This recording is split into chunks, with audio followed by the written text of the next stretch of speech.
Video को like share व subscribe करना न भूलें, बेल आइकन जरूर दबाएं। हाँ, भाषा की बात पहले पाठ में 2 प्रश्न थे। भाषा की बात में पेज नंबर था 3। तो आज पहला तो कर दिया मैंने, स्वर्ण श्रृंखला लाल किरण, इनमें विशेषण मैंने बता दिए, विशेषता दिखाने वाले शब्दों को बोलते हैं। दूसरा प्रश्न था समास वाला। इसमें यूँ लिखा हुआ है कि भूखे प्यासे, किताब में देखो, भूखे प्यासे, बड़ो भू बड़ा है ना, भूख, और छोटा कर दूं तो गलत हो जाएगा, फिर क्या जाए, भूख। भूख होता है या भूख होता है?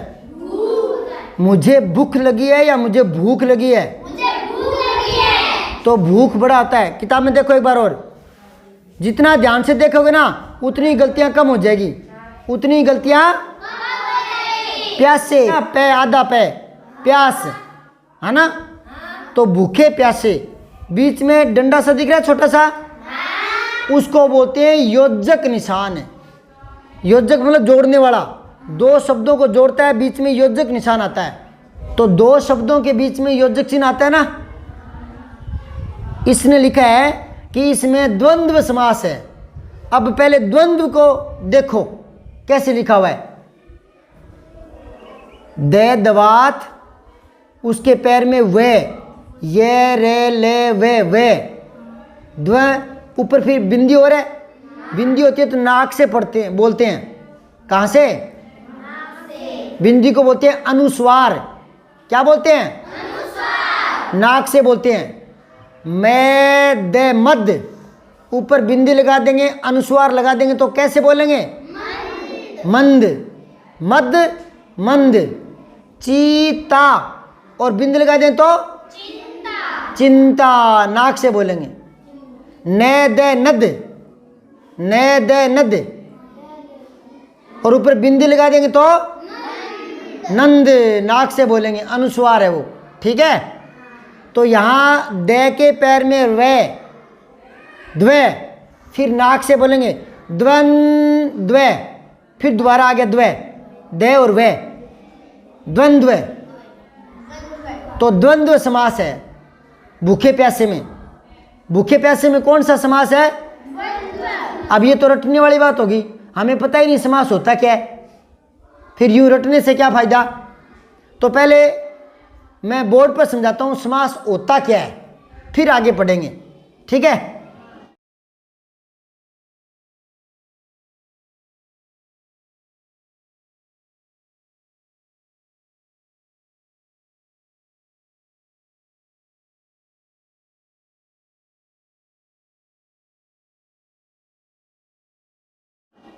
तो समास समझो क्या होता है।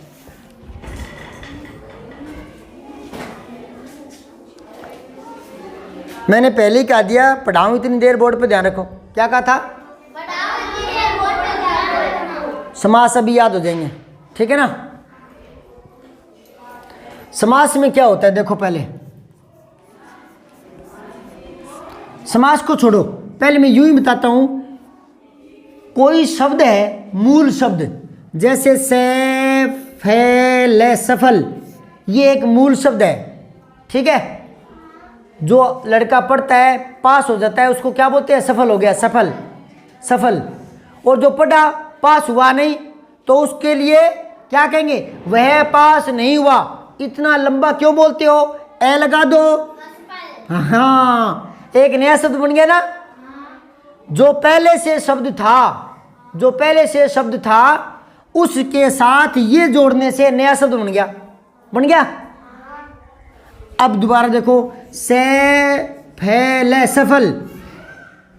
अब कोई पढ़ा पास हो गया तो मैं कहूँ शाबाश तुम सफल हो गए। तुम्हारी सफल देखकर मैं खुश हो गया। सफल देखकर नहीं, तुम्हारी सफलता, सफलता देखकर मैं खुश हो गया। 2 बार बोल रहा हूं। तुम्हारी, शब्द तो क्या था? सफल। शब्द क्या था? सफल। मैं कहूं तुम सफल हो गए, तुम्हारी सफल देखकर मैं खुश हो गया। ये बात जच गई? नहीं। तुम्हारी सफल देखकर या तुम्हारी सफलता देखकर मैं खुश हो गया? तो जो मूल शब्द था, मूल शब्द, उसके साथ ये जोड़ करके नया शब्द बना दिया। यानी मौजूद जो शब्द था, पहले से जो शब्द हैं, उनके साथ कुछ शब्दांश जोड़कर नए शब्द बन जाते हैं। बनते हैं कि नहीं बनते? बनते हैं। तो पहले कोई, अच्छा एक बात कहूं, ये पूरा शब्द है, ये पूरा क्या है बेटा? शब्द है। और ये इतना सा शब्द है क्या? नहीं, ये इतना सा शब्द नहीं है, ये शब्द का अंश है। अंश मतलब टुकड़ा, भाग, शब्द का भाग, शब्द का टुकड़ा, इसको बोलते हैं शब्द अंश। शब्द और अंश, अंश होता है भाग या टुकड़ा, ठीक है। तो ये मुझे बताओ, श के साथ ए है क्या? है। बै बकरी, बै के साथ ए है क्या? नहीं है, ये आधा है, इसके साथ ए नहीं है। और दे दवात के साथ ए है क्या? हाँ, तो यहां ए है और ए ये रहा, ए और ए क्या बन जाएंगे? आ। अब इसको इधर सरका दो, इधर सरका दो, सरका दो, सरका दो, सरका दो, सरका दिया। क्या बन गया? ये शब्दांश, शब्द का अंश। तो ये पूरा शब्द है या शब्द का अंश है? ये शब्दांश है। क्या ये? तो सुनो, कोई मूल शब्द होता है, उससे पहले कोई शब्दांश जोड़ देते हैं, तो इनको बोलते हैं उपसर्ग। क्या बोलते हैं बेटा? और कोई मूल शब्द होता है, मूल शब्द, उसके बाद में कोई शब्दांश जोड़ देते हैं, वो होता है प्रत्यय। इनको क्या बोलेंगे? इनको प्रत्यय। पहले लिखना सीखो, पहले लिखना सीखो। पैगे पैर मेरे प्रे, प्रे, प्रे, बोलो। इसको बोलो पर। ये दोनों बराबर बोले जाएंगे, बराबर, क्योंकि दोनों पूरे हैं, तो पर। और ये क्या बोलोगे? प्रे, प्रे, रे आएगा, रे, रे, प्रे, प्रे, पर। समझ में आई बात है? पर होता है दूसरे, परदेश, दूसरा देश, परदेश। पैर, हाँ वेरी गुड, क्या बात है। क्या नाम है बेटा? दिव्या। दिव्या बोलती है पर। पंख को भी बोलते हैं। वेरी गुड, बहुत शानदार बात है।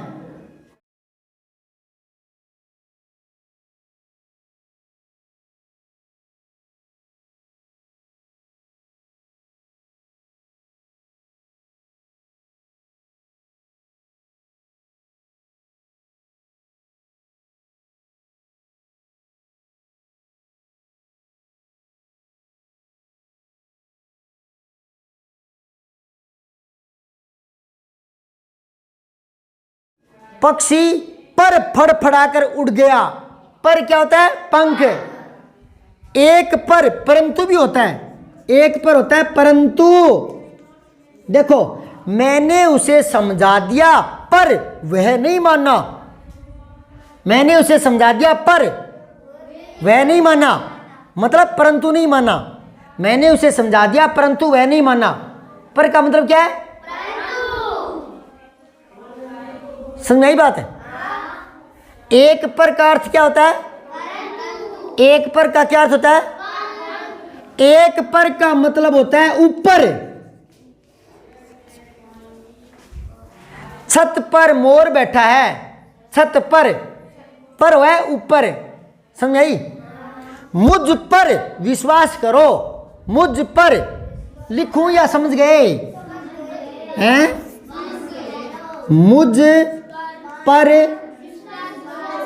विश्वास करो। तो ये पर क्या है? ऊपर, मेरे ऊपर विश्वास करो। समझ में आई बात? पर के कितने अर्थ सीख लिए? इधर सुनो, एक नई बात और बता दूं। एक शब्द के अलग अलग कई अर्थ निकलते हैं, कई, तो उसको बोलते हैं अनेकार्थक शब्द। अनेक को बोलते हैं कई, अनेक अर्थ। और अर्थ का ए इसके साथ मिला दो, अनेकार्थक। कोई आए और आपको आकर पूछे अनेकार्थक शब्द क्या होते हैं, तो क्या बताओगे? अनेक अर्थक, कई अर्थ।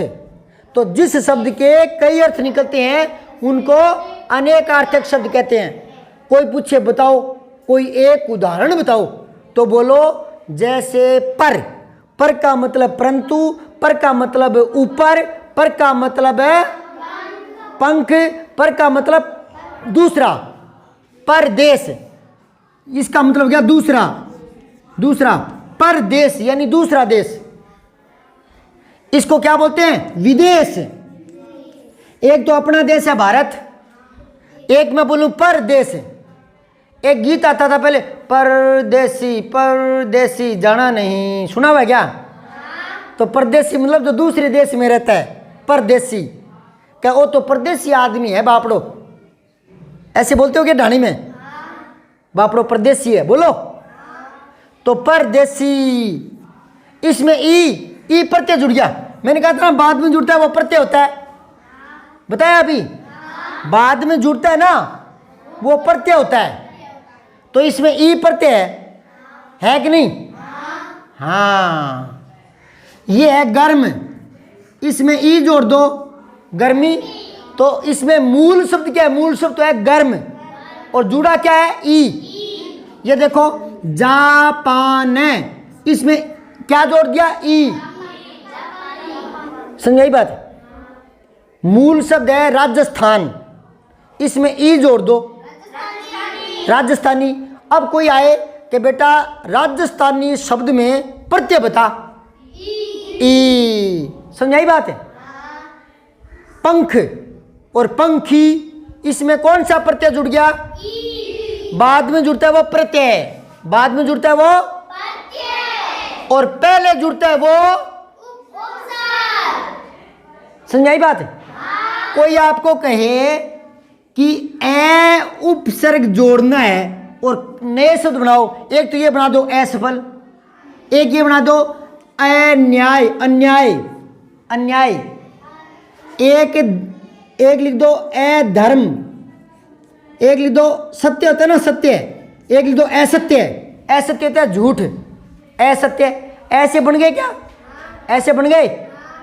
ऐसे आप नी से बनाओ, चलो बनाओ, नी से। नी उपसर्ग जोड़ना है, नी पहले लगाना है, पहले कोई शब्द के पहले लगाना है। लाओ शब्द लाओ।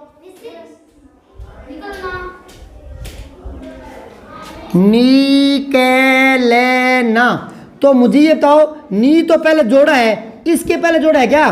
कलना क्या होता है? कलना तो कोई होता ही नहीं, कोई शब्द होता है ना उसके साथ जुड़ते हैं। कोई शब्द लाओ, ये लाओ, डर ले आओ, डर। हाँ अब बन गया ये। अरे कोई शब्द तो होना चाहिए ना। मैंने क्या कहा था? कोई शब्द होता है उसके पहले जुड़ता है। यूं नहीं है कि हर किसी के पहले देख लेंगे, फिर तो आप कहोगे सारे भूप सिंह आप में है ना, आप में भू उपसर्ग है। यूं क्या मेरे में भू उपसर्ग कर दोगे तुम? नहीं। हर किसी में कर दोगे? नहीं। किसी आदमी का नाम है राम स्वरूप, तो आप आपके अंदर रा उपसर्ग है, यूं थोड़ी होता है। अरे कोई शब्द के साथ जुड़ता है, किसके? तो मैं आपको कहूं नी उपसर्ग लगा करके नए शब्द बनाओ, तो क्या बन गया?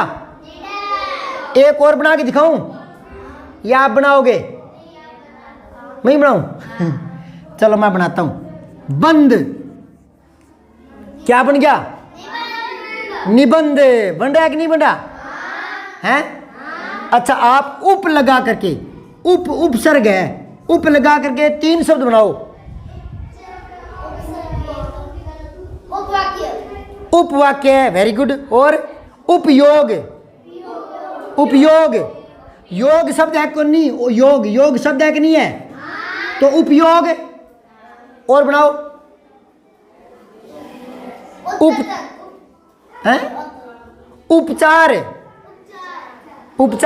उपचार होता है इलाज।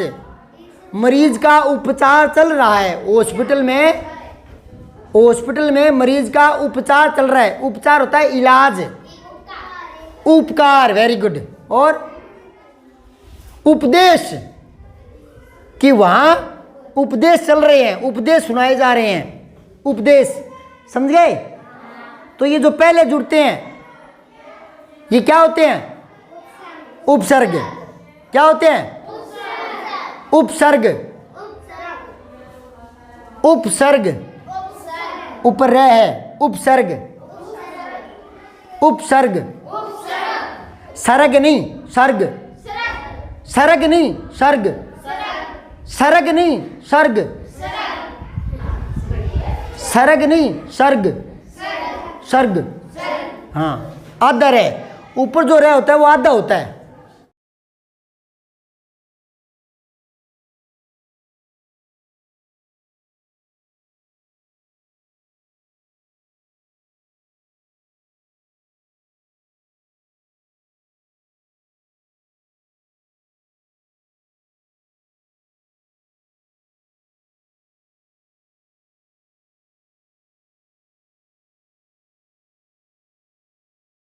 समझ गए?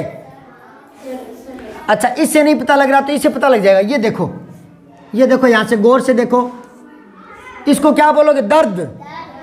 यूं बोलोगे दर्द, दर्द, दर्द, दर्द है क्या ये? तो रे आधा आधा बोला जाए, ऊपर रे होता है वो आधा ही होता है। तो दर्द क्या है ये? दर्द है या दर्द? दर्द। Very good. हाँ, समास क्या होते हैं? मौजूद शब्दों से नए शब्द बनाने की प्रक्रिया है। समास क्या है?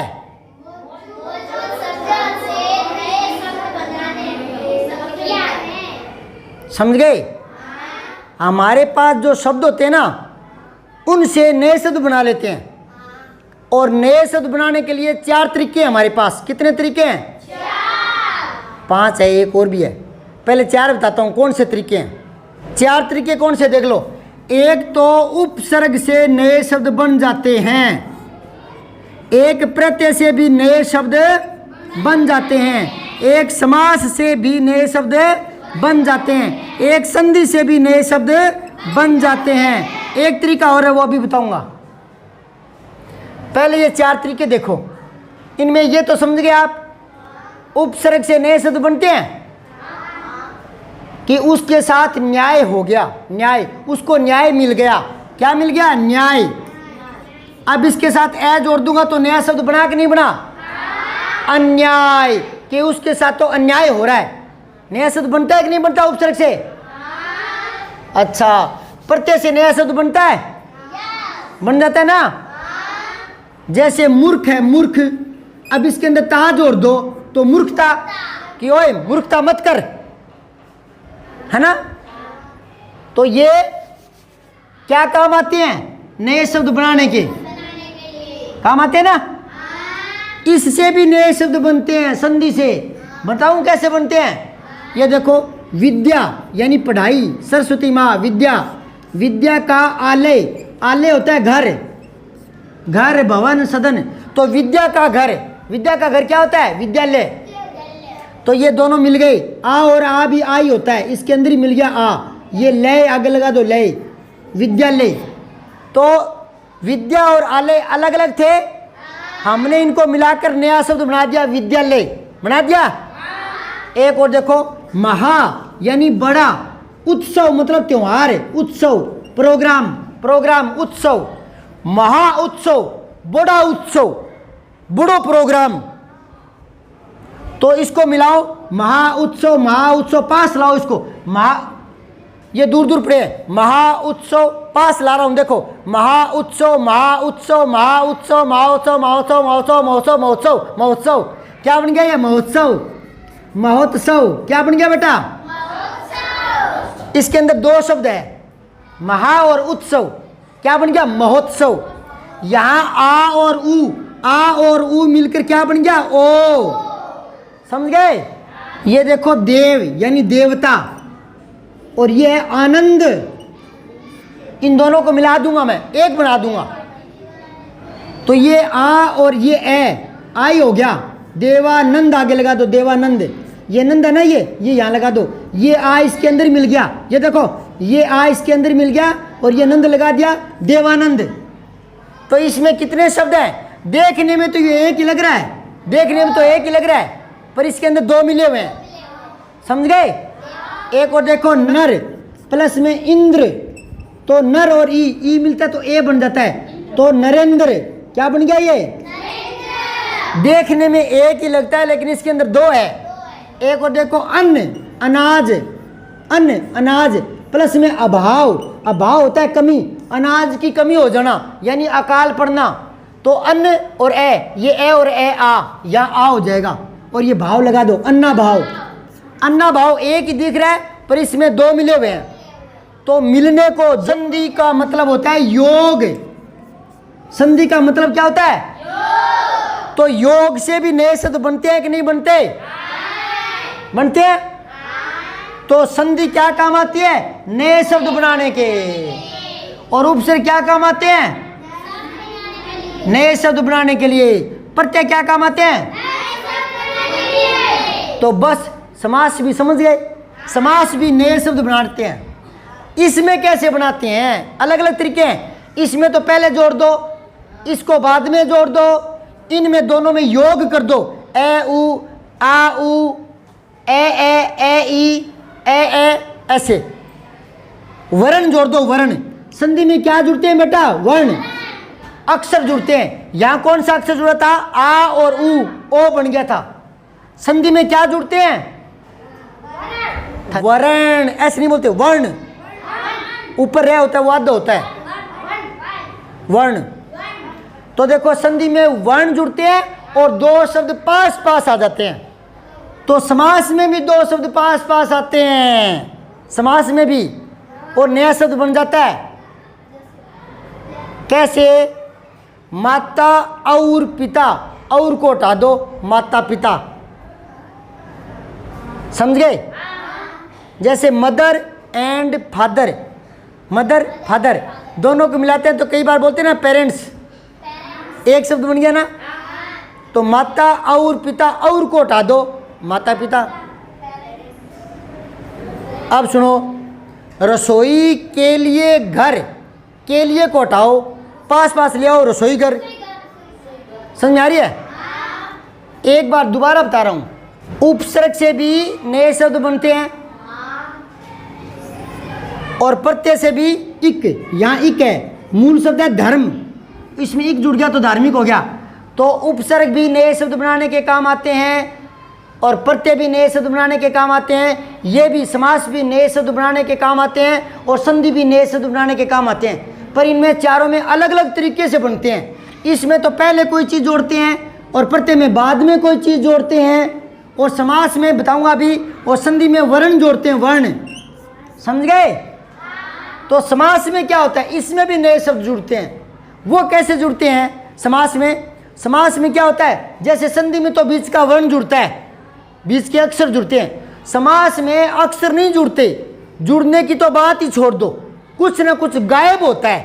कैसे, गंगा का जल, अब का को गायब कर दो और इन दोनों को पास ले आओ, गंगा जल। तो समास क्या होते हैं बताओ, दो शब्द पास पास आने की प्रक्रिया को समास कहते हैं। समझ गए समास। ये सारी चीजें क्या काम आती है, नए शब्द बनाने के। ये सारी चीजें किस काम के लिए है, तो बताओ उपसर्ग में नए शब्द कैसे बनते हैं। एक ही बात नहीं होती, और भी जोड़ दो, प्रदेश, प्र जोड़ दो, प्रदेश, प्रचार, प्रभार, प्रभाग। एक ही बात नहीं होती, कोई भी जुड़ सकता है। ये देखो उपहार, उपदेश, उपचार, यहां उप जुड़ गया, निडर, निबंध, वहां नी जुड़ गया। तो एक ही बात नहीं है। आप क्या बोलोगे, शब्दांश। क्या बोलोगे, शब्दांश जुड़ता है पहले। और प्रत्यय से नए शब्द कैसे बनते हैं, कोई शब्दांश बाद में जोड़ दो। प्रत्यय से नए शब्द कैसे बनते हैं, और संधि में नए शब्द कैसे बनते हैं। हाँ, दो शब्द पास पास ले और बीच में वर्ण जोड़ दो। देव आनंद, देवानंद, ये ए और ए आप बन गया। तो इसमें वर्ण जुड़ते हैं और समास में कुछ नहीं जुड़ता, गायब होता है। लोप होता है, लोप। लोप लोप मतलब गायब। क्या लोप होता है? विभक्तियां का, के, में, पर, ये जो गायब होते हैं। देखो यहाँ का गायब हो गया ना, गंगा का जल हो गया ना। ये देखो जल की धारा, तो यहाँ देखो इसको हटा दो, जल धारा, जल धारा। ये भी नया शब्द बना है ना, इन दोनों तीनों से ये बन गया ना। तो ये किससे बन रहा है? समास से। आज क्या सीख रहे हैं? समास। समास में क्या होता है? दो शब्द पास पास आते हैं, बीच की विभक्तियों का लोप हो जाता है। ये विभक्तियां क्या होती है? का, के, ने, में, पर, के लिए, ये। अब देखो यहां रसोई के लिए घर, इतना लंबा है ना ये, इसको हटा करके नया शब्द बना लो, नया बना लो, इसका लोप कर दो, लोप, और इन दोनों को पास पास ले आओ, रसोई घर। तो ये एक नया शब्द बन गया। ये किससे बना है? उपसर्ग से बना है या प्रत्यय से बना है या संधि से बना है? समास से। Very good. अब आप समास समझ गए क्या होते हैं? ये सारी चीजें नए शब्द बनाने के काम आते हैं। तो इसमें क्या होता है? बीच की विभक्तियों का लोप हो जाता है। क्या बोलो? बीच की विभक्तियों का। हाँ, और कई बार पूरे पद ही लोप हो जाते, पूरा का पूरा पद, पूरा पद। बताऊं कैसे? इधर देखो, बैलों द्वारा चलाई जाने वाली गाड़ी, बैलों द्वारा चलाई जाने वाली गाड़ी लेकर आज हम बैलों द्वारा चलाई जाने वाली गाड़ी में चलेंगे। इतना लंबा बोलने की क्या जरूरत है? छोटा करो। समास का मतलब होता है संक्षेप, छोटा, संक्षेप करो, संक्षेप। संधि का मतलब होता है योग। संधि का मतलब क्या होता है? संधि का मतलब, पहले राजा महाराजा लड़ते थे ना, तो कोई जीतता था, कोई हार जाता, लेकिन दोनों बराबर की टक्कर के होते ना, कोई नहीं हारता, तो फिर वो संधि कर लेते, हाथ मिला लेते, समझ गए? फिर वो संधि कर लेते। संधि का मतलब होता है योग, ठीक है। और समास का मतलब होता है संक्षेप, छोटा करना। छोटा छोटा क्यों करते हैं? क्योंकि बड़े में बोलने में दिक्कत आती है। देखो, बैलों द्वारा चलाई जाने वाली गाड़ी लेकर आओ, आज हम खेत में बैलों द्वारा चलाई जाने वाली गाड़ी में चलेंगे, दिक्कत आती है ना।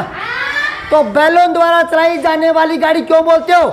सीधा बोलो बैलगाड़ी, बैलगाड़ी लाओ, आज बैलगाड़ी में चला, तो छोटा कर लिया ना। छोटा क्यों किया? सुगमता के लिए, आराम से बोला जाए इसलिए। अब कोई कहे कि चाकू कहाँ है? कि रसोई के लिए घर है, उसमें चाकू है, सीधा ही बोलना रसोई घर में चाकू है, के लिए हटा दे। नहीं समझाई? तो ये हटाकर क्या कर लेते हैं? छोटा, संक्षेप। संक्षेप से क्या होता है? बोलने में सुविधा हो जाती है। बोलने में क्या हो जाती है? पास पास आने को समास बोलते हैं। अच्छा सुनो, पास पास तो संधि में भी आते हैं। देव आनंद, महा उत्सव, उसमें भी आते हैं। पर इसमें और इसमें फर्क क्या है? बताओ, कौन बताएगा? देखो, दो शब्द इसमें जुड़ते हैं, दो शब्द इसमें जुड़ते हैं, इनमें शब्द नहीं जुड़ते, इनमें शब्दांश जुड़ता है। ध्यान में आई बात है? बताओ। हाँ, इसमें वर्ण जुड़ते हैं बीच में, और इसमें वर्ण नहीं जुड़ते, इसमें लोप होता है विभक्तियों का, का, के, में, पर। एक बात सुनो, कारक सुने आपके? कारक कर्ता ने, कर्म को, करण से, संप्रदान के लिए, अपादान से, सुने? तो वो कारकों की जो विभक्ति है ना, का, के, में, पर, के लिए, इनका लोप होता है, और इसमें वर्ण जुड़ते हैं। दोबारा सुनो, जब तक दिमाग में नहीं बैठे तब तक उसको दोहराओ, दोहराओ दिमाग में। देखो, इन दोनों में दो शब्द नहीं जुड़ते, एक शब्द जुड़ता है और एक एक शब्दांश होता है, और इन दोनों में दोनों शब्द जुड़ते हैं। समझ गए क्या? मोटी मोटी बातें बता रहा हूं मैं। एक बार फंडामेंटल क्लियर कर लो आप, ठीक है? और कोई शब्द होगा तो बड़े हो जाएंगे ना, आप बड़े हो जाएंगे, तब और चीज़ें जोड़ के सीख लेंगे। पहले मोटी मोटी बातें सीखो, इन दोनों में शब्द जुड़ेंगे, तो इसमें तो दो शब्द पास पास आएंगे तो बीच में वर्ण जुड़ेंगे, और इसमें भी दो शब्द पास पास आते हैं, पर इसमें जुड़ता कुछ नहीं, गायब होता है, लोप होता है। किसका? कई बार तो विभक्तियों का लोप होता है और कई बार पूरे पद का ही लोप हो जाता है। एक और देखो, दही में डूबा हुआ बड़ा स्वाद है, तो दही में डूबा हुआ बड़ा, दही बड़ा, पास पास ले आओ, दही बड़ा, बिचला हटा दो, लिखे दू के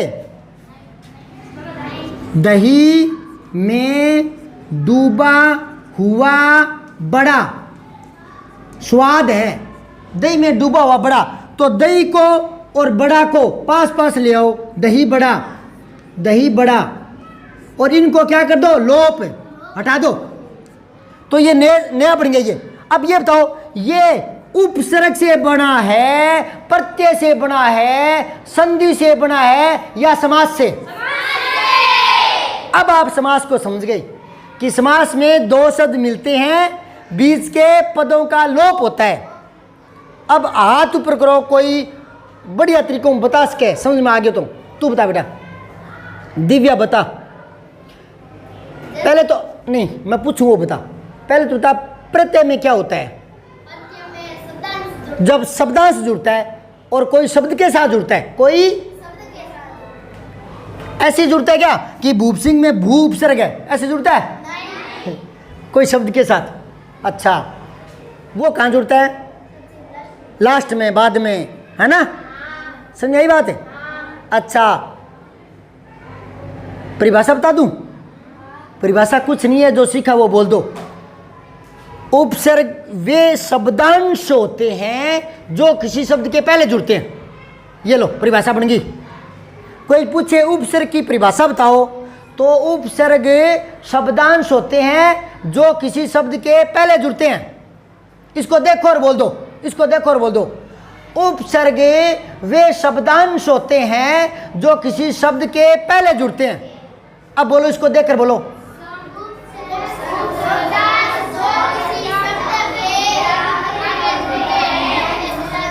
सीख गए? अब प्रत्यय की परिभाषा बोलनी है, पहले मैं बोलूं। प्रत्यय भी शब्दांश होते हैं जो किसी शब्द के बाद में जुड़ते हैं। बोलो।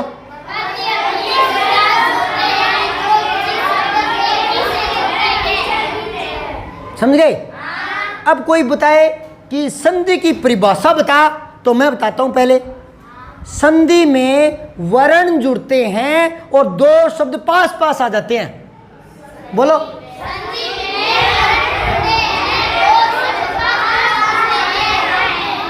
महा उत्सव, तो आ और ओ होया था ना, महोत्सव। तो दोबारा बता रहा हूं, संधि में वर्ण जुड़ते हैं और दो शब्द। अब ये देखो, इसमें भी दो शब्द पास पास आते हैं, पर इसमें जुड़ता कुछ नहीं है, लोप होता है। कई बार तो का, के, ने, इनका लोप हो जाता है। ने तो नहीं होता। का, के, की, में, पर, से, इनका, के लिए, इनका लोप होता है। और कई बार पूरे पद का ही लोप हो जाता है। तो इसकी क्या, इसकी जरूरत क्यों पड़ती है? शब्द को संक्षेप, छोटा छोटा करने के लिए, संक्षेप छोटा करने के लिए। छोटा क्यों करना पड़ता है? बोलने में दिक्कत आती है कि वह चाकू तो रसोई के लिए घर में रखा है, सीधे बोलो रसोई घर में रखा है। समझ आई बात? कि दही में डूबा हुआ बड़ा बहुत ही मस्त था, तो इतना क्यों बोलते हो? अरे एक बात बताओ, सुनो। पढ़ने वाले सारे बच्चे इधर आ जाओ, तो क्यों बोलते हो इतना लंबा? सीधे बोलो विद्यार्थी इधर आ जाओ। नहीं समझे? जो पढ़ा लिखा नहीं है वो इधर आ जाओ, क्यों बोलते हो लंबा? जो पढ़ा लिखा नहीं है, सीधा बोलो अनपढ़ इधर आ जाओ। दोबारा सुनो, जो खेती करता है वो इधर आओ, तो बोल दो ना किसान इधर आ जाओ। नहीं समझ आई बात है? छोटा करने से बोलने में सुगमता आती है। बोलो।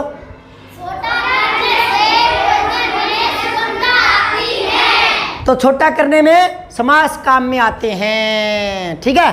इधर देखो, आप पर बीती, आप बोलो नहीं, लाडी खुद पर बीते जद ठा लागे, बोला नहीं, खुद पर बीते जद ठा लागे, खुद पर आप पर बीती, तो पर को हटा दो, आप बीती। क्या भैया तेरी आप बीती सुना रहे आजकल क्या चल रहा है थारो काम धाम है, आप बीती सुना, समझाई बात है। तो यहाँ क्या लोप हुआ था, पर, तो कई बात के लिए पर और भी लोप होता है, और कैसे, माता और पिता, माता पिता, भाई और बहन, भाई बहन, होता है कि नहीं होता, थोड़ा थोड़ा समाज समझ गए। अब किताब में देखो ये कह रहा है भूखे प्यासे में द्वंद्व समास है, यहां है भूखे और प्यासे, किसका लोप हो गया, और का, भाई और बहन, और का लोप हो गया, दिन और रात, दिन रात, और का लोप हो गया, भला और बुरा, और का लोप हो गया, भला बुरा, कि मुझे भला बुरा मत कहना, समझाई बात है, नहीं जान नहीं।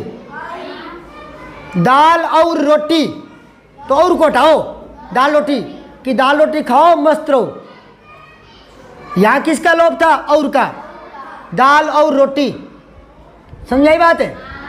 तो जहां दो विलोम शब्द जुड़ते हैं, विलोम उल्टे, वहां द्वंद्व समास होता है।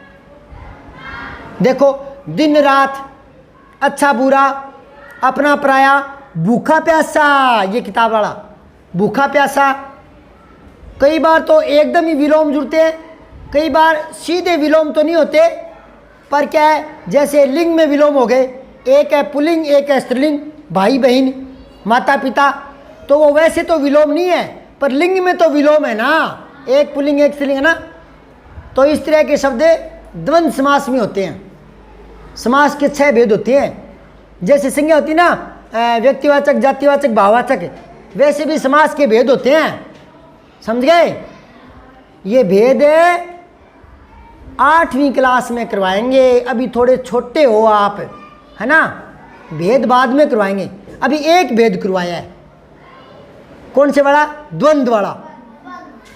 ये देखो, तो समास के ये 6 भेद हैं, अव्ययी भाव समास, तत्पुरुष समास, कर्मधारय समास, द्विगु समास, द्वंद्व समास, बहुवचन समास। आज मैंने एक ही करवाया है, आपकी किताब में अभी एक ही आया है, आप छोटे बच्चे हो, जितना आया है उतना ही बताया मैंने, वो करवाया मैंने द्वंद्व समास।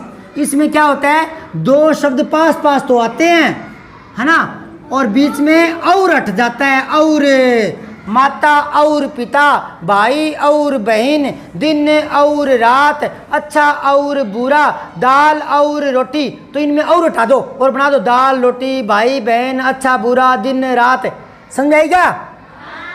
और एक और इनमें बीच में योजक चिन्ह आता है, योजक, क्योंकि 2 अलग अलग हैं, उनको जोड़ोगे तो बीच में योजक चिन्ह आ गया।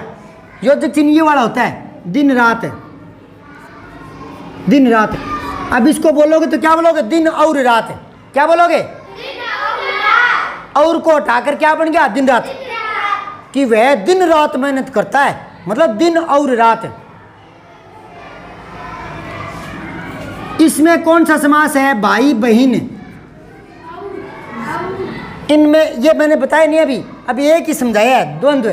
तो इसमें द्वंद्व है, द्वंद्व की निशानी बताऊं, एक तो इसमें योजक चिन्ह दिख जाएगा ऐसे वाला, ठीक है, और एक इसमें और आएगा, और एक विलोम मिलेंगे, विलोम किसी भी तरीके से, लिंग में विलोम या वैसे ही विलोम, ठीक है। भला बुरा, इसमें कौन सा समास है, द्वंद्व समास, ठीक है। एक ही बताया आज आपकी किताब में, एक ही आया है। देखो, भूखे प्यासे में द्वंद्व समास है, इन दोनों शब्दों के बीच लगे चिन्ह को सामासिक चिन्ह कहते हैं। सामासिक चिन्ह कह दो या योजक चिन्ह कह दो, वो एक जैसे ही होते हैं, एक जैसा ही हुआ है, ठीक है। अब आगे देखो, इस चिन्ह से और का संकेत मिलता है। अब वो कह रहा है ऐसे 10 उदाहरण खोज कर लिखो, इस पाठ में से, इस कविता में से 10 उदाहरण खोजने हैं जिसमें योजक चिन्ह आना चाहिए और दिखाई देना चाहिए तो खोजो, निकालो किताब। देखो एक है छिन्न भिन्न, छिन्न भिन्न दिख रहा है क्या? एक ऊपर है ओढ़ा ओढ़ी, दिख रहा है क्या? और 2-3 अपने खुद के बना के बताओ जिसमें और आना चाहिए, बीच में योजक चिन्ह आना चाहिए, वो वाला बताओ। 3-4 तो मैंने बताए हैं, भाई बहन, माता पिता, दिन रात, अच्छा बुरा, अपना पराया, दाल रोटी है। 2 अलग अलग चीज होनी चाहिए, बीच में और आना चाहिए। अन्न जल, अन्न जल, अन्न और जल, दिन रात, आना जाना, आना और जाना, आना जाना, खाना पीना, खाना पीना सही है। और लेना देना, दोनों उल्टे भी होने चाहिए ना, और भी आना चाहिए ना बीच में। बैठना उठना, लेना देना, धूप, धूप छाँव, धूप और छाँव आएगा ना। तो ये द्वंद्व समास थे, ठीक है, समझ में आई बात है। अब जल्दी से आप रफ कॉपी निकालो और आप भी रफ कॉपी निकाल लीजिए। मैं कुछ पंक्तियां बोलूँगा और उनमें से फिर चेक करने कि आप कितना सही लिख पाते हो। श्रुत लेख निकालिए, रफ कॉपी और पेन। हाँ लिखो, सिंधु और ब्रह्मपुत्र। मैं एक वाक्य को 3 बार बोलूँगा, थोड़ा दूर दूर बैठो, एक दूसरे का नहीं देखना। 3 बार बोलूँगा और बाई चांस अगर कोई शब्द छूट जाए तो लिखना बंद मत करना, आगे लिखना शुरू रखना, ठीक है। कोई शब्द छूट जाए तो इतनी सी जगह छोड़ देना, समझाई बात है। और छूट जाए तो कोई बात नहीं, पर छूटना नहीं चाहिए क्योंकि मैं 3 बार बोलूँगा, ठीक है। सिंधु और ब्रह्मपुत्र, सिंधु और ब्रह्मपुत्र, सिंधु और ब्रह्मपुत्र, ये 2 ऐसे नाम हैं, ये 2 ऐसे नाम हैं, ये 2 ऐसे नाम हैं, ये 2 ऐसे नाम हैं जिनके सुनते ही, जिनके सुनते ही, जिनके सुनते ही रावी सतलुज व्यास, रावी सतलुज व्यास। अब एक बात सुनो, ये जो मैं अलग अलग शब्द बोलता हूँ ना, तो इनके बीच में कोमा लगानी है, अल्प विराम। कोमा जानते हो? राम मोहन सोहन बंग, बीच में कोमा है, हाँ तो कोमा लगानी है, ठीक है।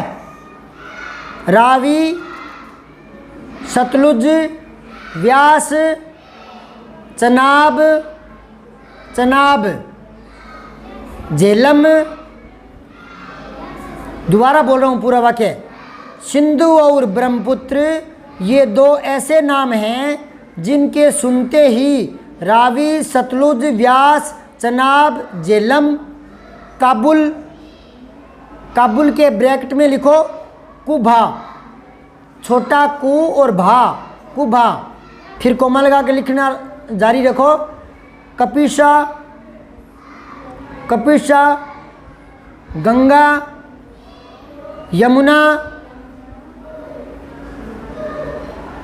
गंगा यमुना, सरयू,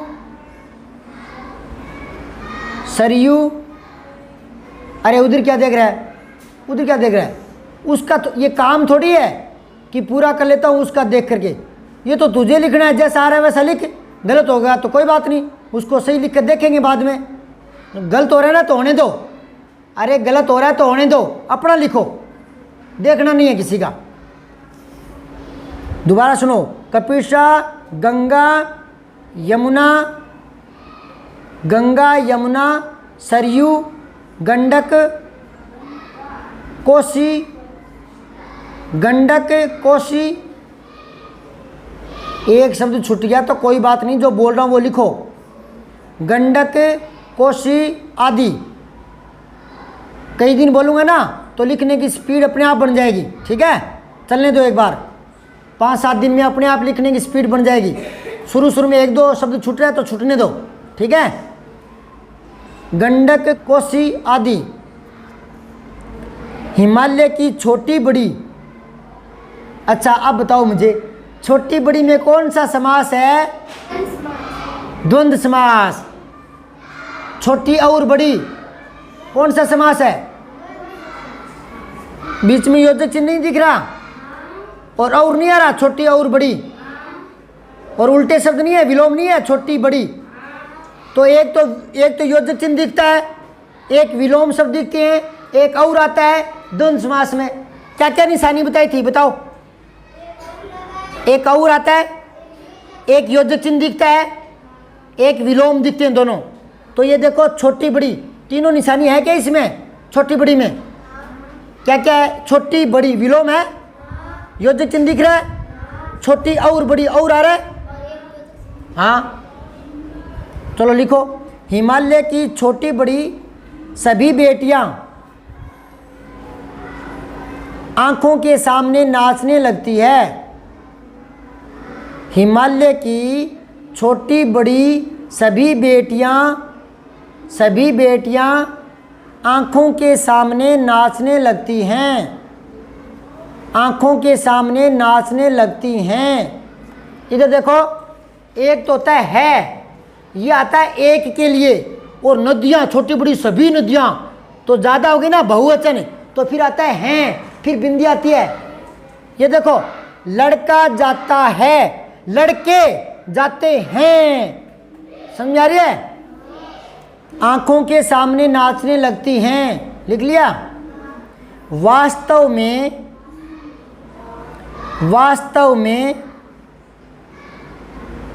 सिंधु और ब्रह्मपुत्र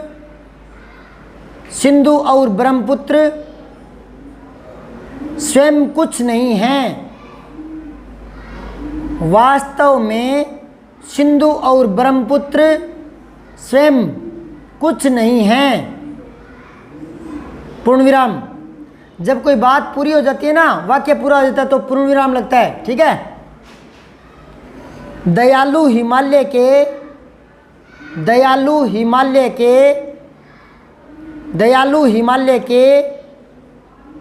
पिघले हुए दिल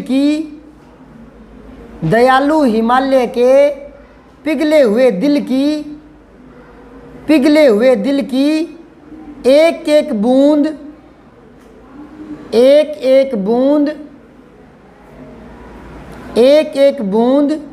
न जाने कब से इकट्ठा होकर, बीच में योजक चिन्ह आ जाएगा, इकट्ठा होकर। इतना सा दोबारा सुनो। दयालु हिमालय के पिघले हुए दिल की एक एक बूंद न जाने कब से इकट्ठा होकर इन दो महानदों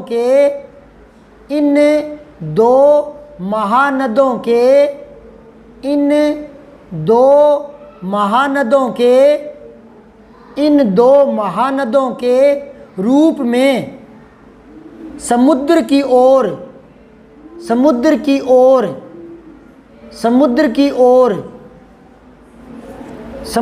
ओर।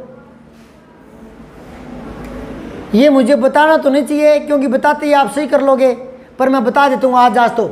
एक तो होता है और, एक होता है और का मतलब होता है तथा।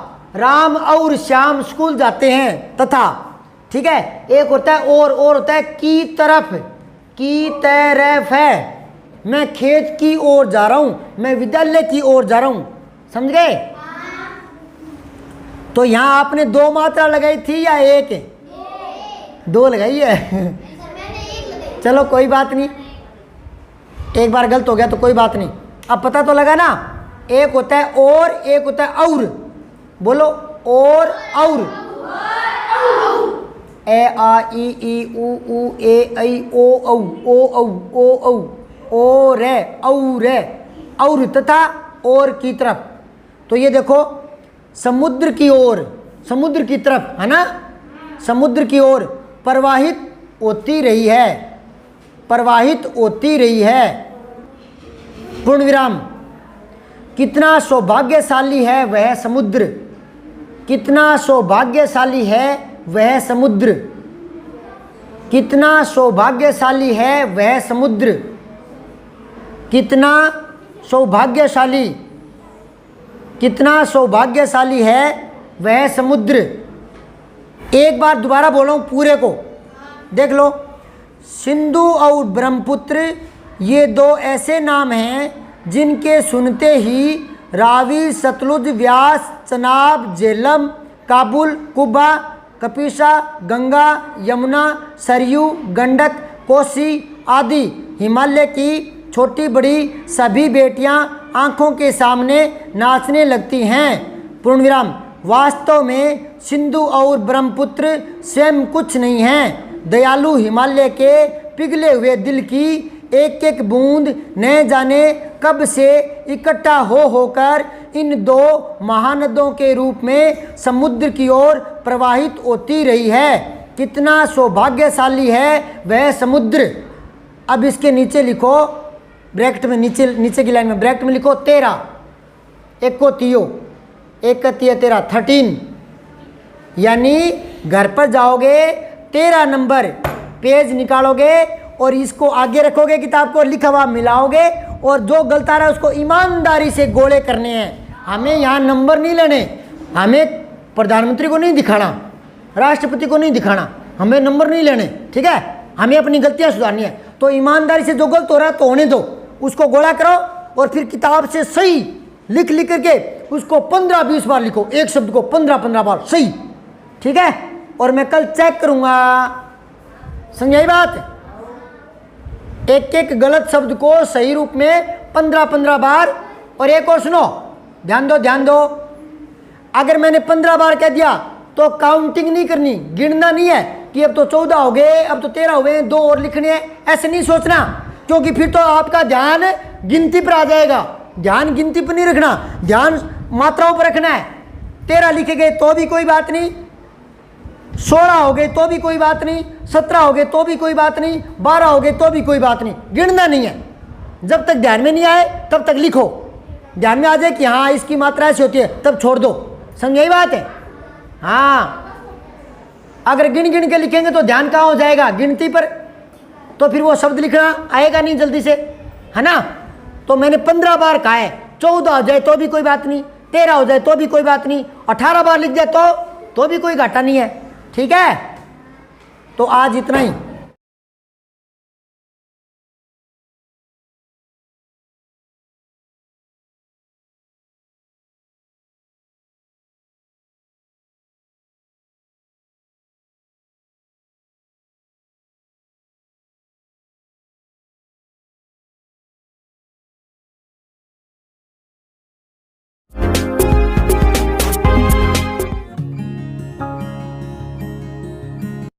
वीडियो को लाइक, शेयर व सब्सक्राइब करना न भूलें। बेल आइकन जरूर दबाएं।